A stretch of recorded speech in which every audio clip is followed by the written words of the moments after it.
Oui, donc bonjour, bienvenue.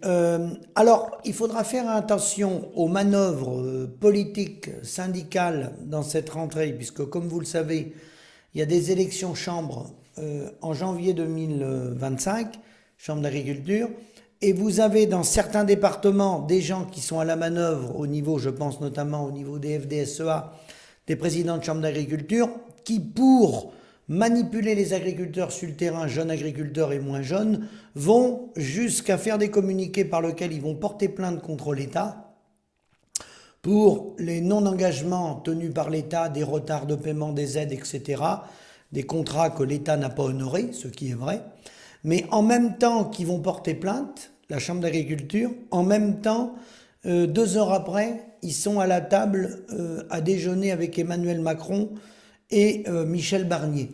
Donc ils jouent un double jeu, ils sont entièrement responsables de la situation agricole dans laquelle on est puisqu'ils dirigent l'agriculture depuis des décennies, mais ils jouent le double jeu et des agriculteurs rentrent dedans. Le cœur du sujet, je vais parler que d'un thème, le cœur du sujet c'est quoi? C'est la rémunération. Quand on regarde dans les productions, il revient aux agriculteurs quelques centimes sur un panier de 100 euros. Hein, le panier de la ménagère dans le groupe U, dans le groupe Géant Casino, dans le groupe Leclerc, lorsque la ménagère ressort avec son panier de 100 euros, il revient 6 euros, 6,50 euros.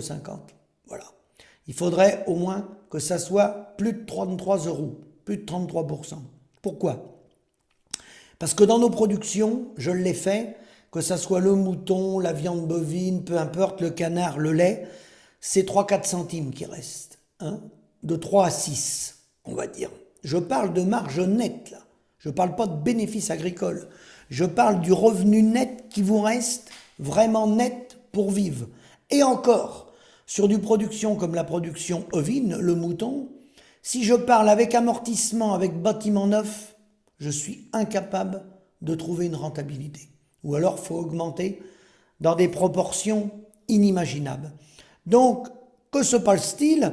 En langage clair, sur du lait, il faudrait 18 centimes de marge nette, avec des volumes de production raisonnables, de marge nette sur un litre de lait vendu, qui est vendu autour de 42-43 centimes en conventionnel, c'est le prix de base. Voilà. Avec bien sûr, ensuite, un modèle avec des fermes à taille humaine et en même temps une gestion des volumes. Ça, c'est le blocage des volumes immédiat par unité de travailleurs, sans quoi rien n'est possible.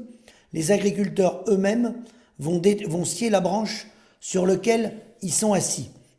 Donc, le fait de ne pas avoir ce retour de la valeur ajoutée sur nos productions fait qu'il manque des milliards d'euros sur la ferme France pour les agriculteurs. Et cette valeur ajoutée qui échappe aux agriculteurs, hein, cette non-rémunération qui échappe aux agriculteurs, ensuite les agriculteurs ils sont en crise tous les ans, comme vous le voyez. Là je m'adresse aux non-agricoles beaucoup. Les agriculteurs sont au courant de ce que je dis. Donc chaque année c'est les flux tendus, en flux tendus. Donc dès qu'il y a une sécheresse, dès qu'il y a une maladie, dès qu'il y a un problème, automatiquement tout le monde crie au secours. Pourquoi? Parce que c'est cette valeur ajoutée qui est captée là.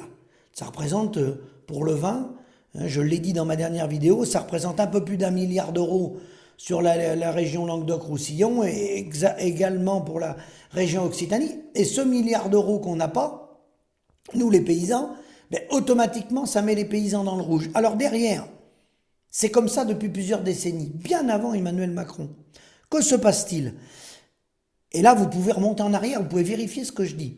Vous entendez dire, nous allons faire un accompagnement, nous allons faire une prise en charge des impôts fonciers pour les agriculteurs. Donc, prise en charge des impôts fonciers, c'est pris sur le budget de l'État. C'est vous, les contribuables.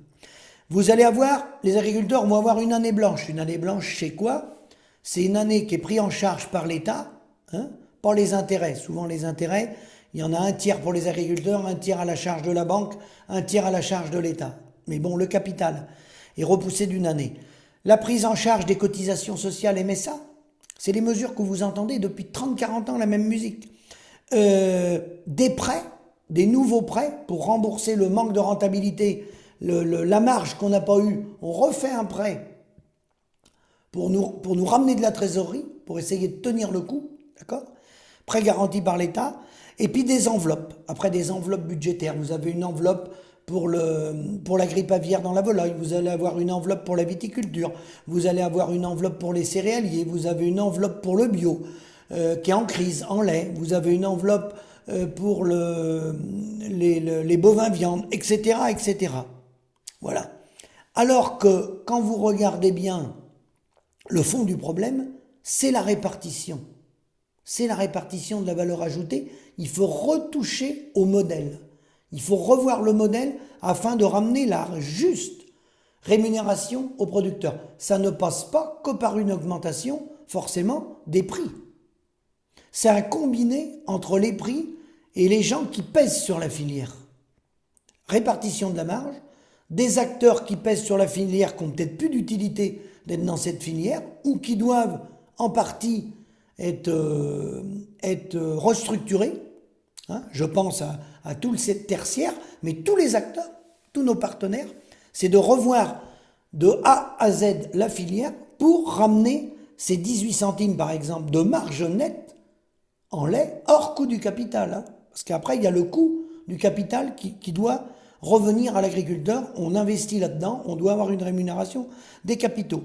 Et vous pouvez vérifier ce que je dis, puisque vous avez des exploitations à l'heure où je parle.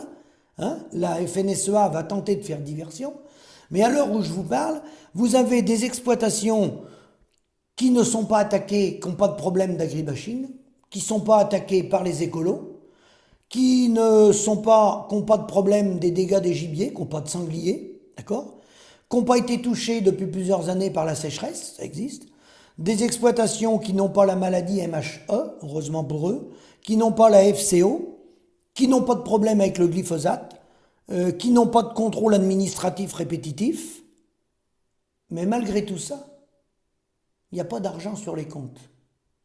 Les gens n'ont pas d'argent sur les comptes.